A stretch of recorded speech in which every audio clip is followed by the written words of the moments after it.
সংসারের হাল ধরেছিলেন বাধ্য হয়ে। সেই সংগ্রামের পথ ধরেই আজ তিনি দেশের অন্যতম সফল নারী কৃষি উদ্যোক্তা।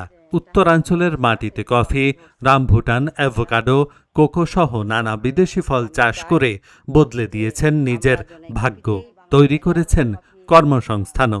কৃষিতে ব্যতিক্রমী অবদানের স্বীকৃতিস্বরূপ পেয়েছেন জাতীয় পুরস্কার ও জয়িতা সম্মাননা। এবার তার নাম পাঠানো হয়েছে দেশের সর্বোচ্চ নারী সম্মাননা বেগম রোকেয়া পদকের জন্য।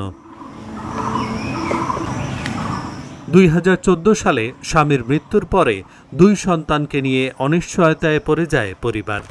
একজন সাধারণ গৃহিণী হয়েও ভেঙে পড়েননি খাদিজা বেগম। পরিবারের ব্যবসা, সংসার, সন্তানের পড়াশোনা সবকিছুর পাশাপাশি নিজের কাঁধে তুলে নেন কৃষির দায়িত্ব। সংকটকে পরিণত করেন সম্ভাবনায়। আমি একজন নারী উদ্যোক্তা।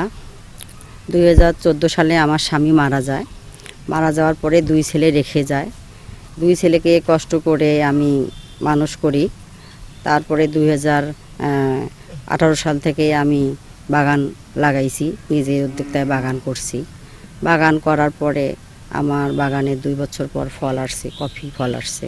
সে কফি মেশিন আমরা নিছি, নেওয়ার পরে কফি এখন ছেল দিচ্ছি। সব জায়গায় আমাদের কফি বাইরে যাচ্ছে, ঢাকা যাচ্ছে, কুড়িগ্রাম যাচ্ছে, চট্টগ্রাম যাচ্ছে, নীলফামারী, সৈয়দপুর, বরিশাল, ফরিদপুর, তারপরে বিদেশেও আমার কফি যাচ্ছে।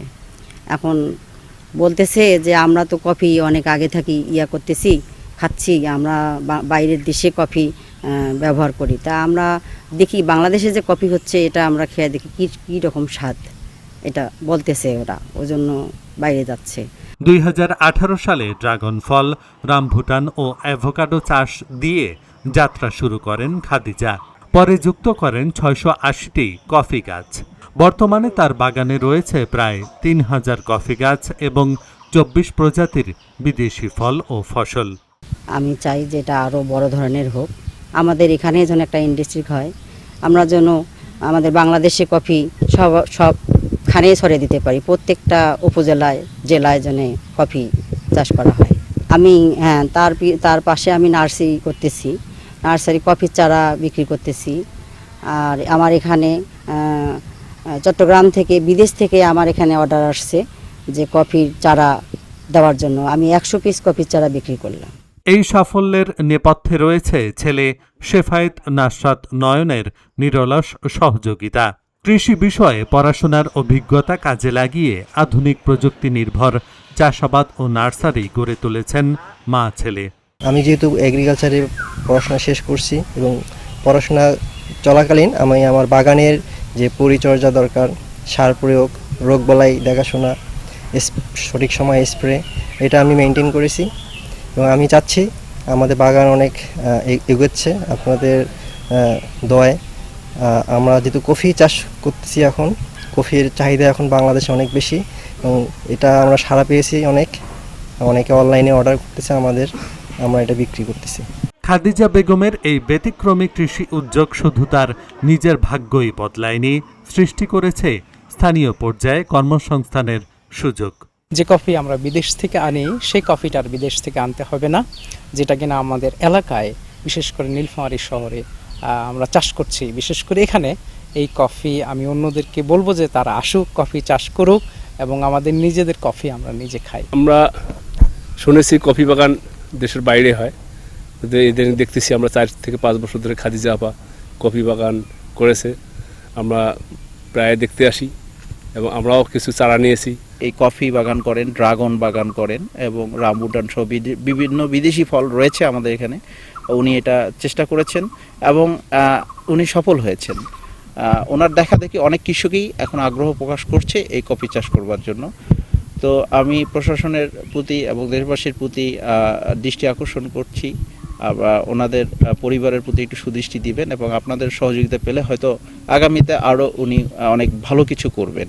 উন্নত জাতের কফির চারা, প্রক্রিয়াজাতকরণ যন্ত্র, কারিগরি পরামর্শ ও নিয়মিত প্রশিক্ষণের মাধ্যমে তার কৃষি উদ্যোগকে আরও এগিয়ে নিতে সহায়তা করেছে বলেছেন এই কর্মকর্তা।